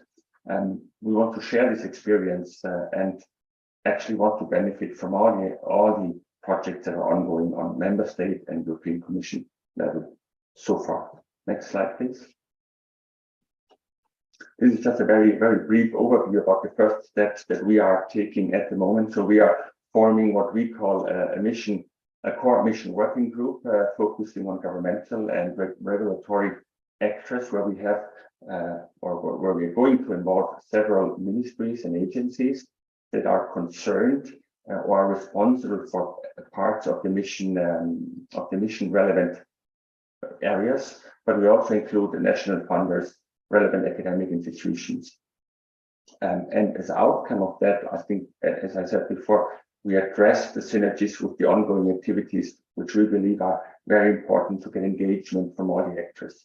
So we should not reinvent the wheel again. It will also allow us to actually find very good solutions for how to use the missions as a new instrument. Next slide, please. Which is almost the same slide, but just give you an idea that we establish what we call the stakeholder ocean group, where we have representatives from governmental and regulatory agencies, but then actually more funders, public and private funders, and other actors like companies or ongoing initiatives and hubs. And again, here, the aim is that we come together, share our good examples, and find solutions how to achieve the objectives of the ocean mission. Next slide, please. So I want to thank all of you for listening to this idea of the Danish Ocean Mission Hub, and I'm really looking forward to that we all together as the Baltic Sea Region stakeholders try to make the ocean mission a success. Thank you. Thank you so much, Harold. Really summarizing nicely the different stakeholders who are supposed to be and are involved in many projects. I see in the chat already ideas of good examples of citizens' engagements and others. Now is the time for questions and answers. And let me start with one question to the Ministry of Infrastructure in Poland. Are there any action strategies or plans towards pollution generated from Baltic wrecks, leaking oils, chemical munitions, weapons from World War II and similar? So, Edita?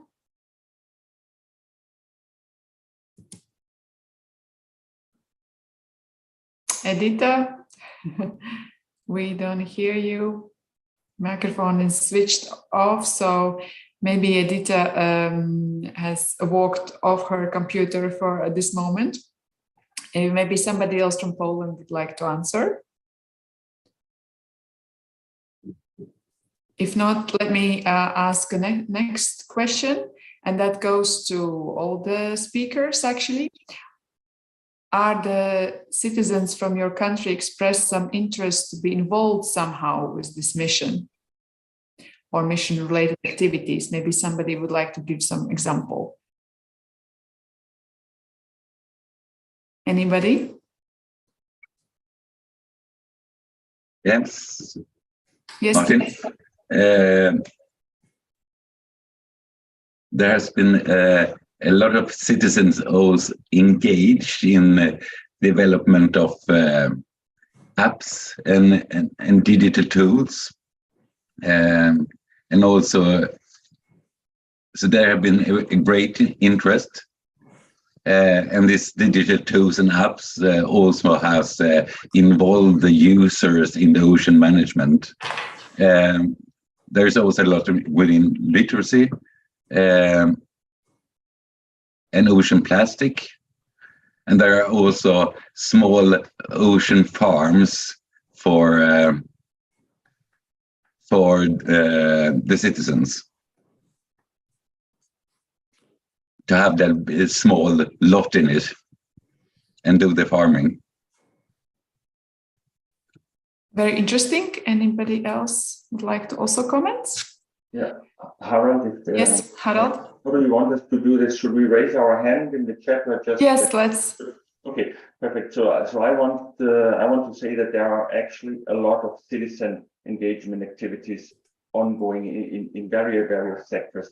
And just to give you one, that in Denmark actually we use citizens in terms of high school students for our ecosystem restoration project, where the high school students together with fishermen actually go out together with researchers and replant eelgrass, seagrass meadows in our fjords. So this is really a practical citizen engagement activity where we include the citizens in actual ecosystem restoration. Another example is that at the Danish Technical University, they develop curricula for high school teachers to bring the ocean into the classroom, right? The ocean mission topics into the classroom. So I think there are a lot of really good examples out there in all our different member states. And I think therefore it's very important that we actually consolidate those approaches and make them available for everyone, and to actually just take those concepts and put them into action. Thanks. Yes, indeed. Thank you. And actually, our next event on the 6th of December will be focused on also Baltic Sea region perspectives and citizen engagement and business engagement in the mission goals, where we will have also presentations of good examples. Very nice. So without further ado, of course, there is still activity in the chat, which is great. But let me invite Klara Ramm for the concluding remarks, please. Yes, thank you. They were really a lot of extremely interesting presentations. So thank you for all the for sharing so many ideas and issues. So we as EU society, we made really a serious commitment, because we would like to restore our ocean and waters by 2030. So it's really a great but challenging commitment. I would like to thank especially Kęstutis, for really interesting remarks and also information you provided us.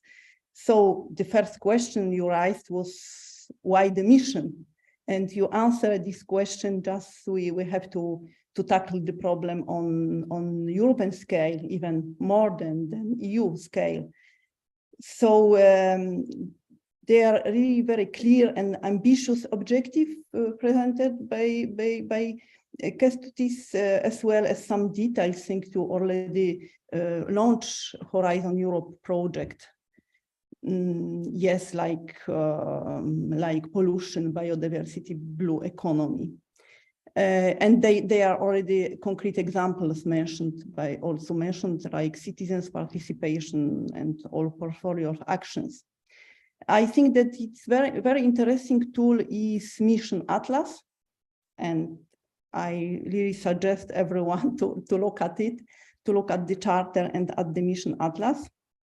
And after the presentation, Kęstutis' presentation, we had really very inspiring remarks provided by the member states. So thank you all for these remarks. So the structure of member state organization is rather clear. So they are ministries and RDI entities. So just to a bit highlight the most, in my opinion, the most important message. So Finland is used to participate in Horizon Europe, so you're very active already, and the demand is to make rules more transparent and the implementation easier, to align the mission better with EU strategies and legislation. And Finland highlight that eutrophication and pollution are very important topic. According to Estonia, important topics is blue economy and eutrophication as well, and pollution as well. And it is also important that the Horizon Europe contribute to implement EU directives, so EU law. And Estonia also highlighted the importance of cooperation between institutions, also important and challenging. Latvia is really very active in already ongoing project. A lot of activities already under development. And also, according to Latvia, there is a need to further research in climate change, marine ecosystem pollution, and economic and social analysis. For example, development decision support tools. Lithuania stressed how strong anthropogenic pressure on our sea is, and also you underline the need to reduce the entry of eutrophication and pollutants into the sea. So again, this eutrophication. Lithuania, sorry, next was Lithuania. Yes, so Lithuania, and afterward Poland, and Poland also highlighted the mission are crucial for EU society and in line with the Polish environmental strategy. Germany is also extremely active in a lot of already ongoing projects, cares about the missions, which is excellent because you care about every mission and you would like to merge them. So it's excellent idea because they are interdependent. And the German partners are concentrate on project to engage as many people as possible and entities, and really having the mission-oriented approach. Sweden underlined a very important issue of visible sea. And yes, it is really very important, and just to link mission with innovation policy that builds on positive experiences with smart specialization strategies. Denmark presented Danish Ocean Mission Hub, very interesting project. And I really think that it will develop very quick, and it's very ambitious because has several levels, but I think that it will have a big impact on society.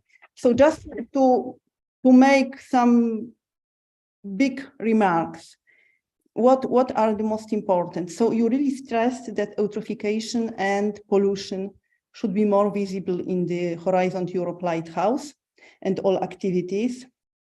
You also highlighting that inland waters are really touched by this eutrophication and pollution. And when you were asked about Baltic Sea, there is a lot of a bit more problems, more problems that only eutrophication and pollution. Algae, it is challenging issue, but we have to develop it. Yes, pollutants and biodiversity and recovery of biodiversity are the most challenging.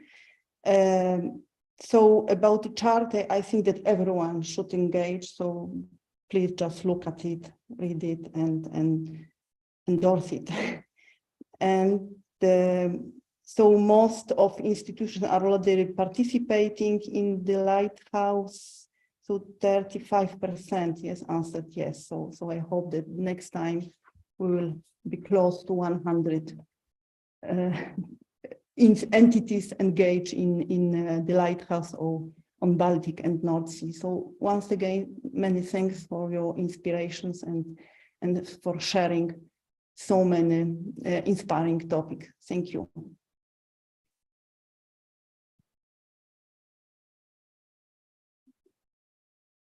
Thank you, Klara, for your final remarks. We are coming to the end of our event. So on behalf of the organizers, I would like to thank to all the speakers that were taking part in our webinar, and also to our wonderful public. We hosted more than 31 countries, representatives of 31 countries. So I think we have a very good outreach with this webinar.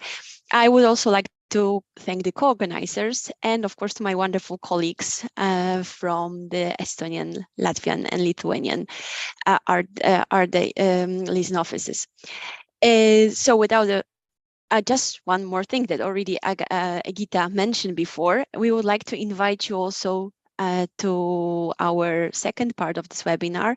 It's going to take part on the 6th of December and it's going to be dedicated to the engagement of citizens and business for the EU mission for ocean waters. So thank you again, and we see each other on the 6th of December.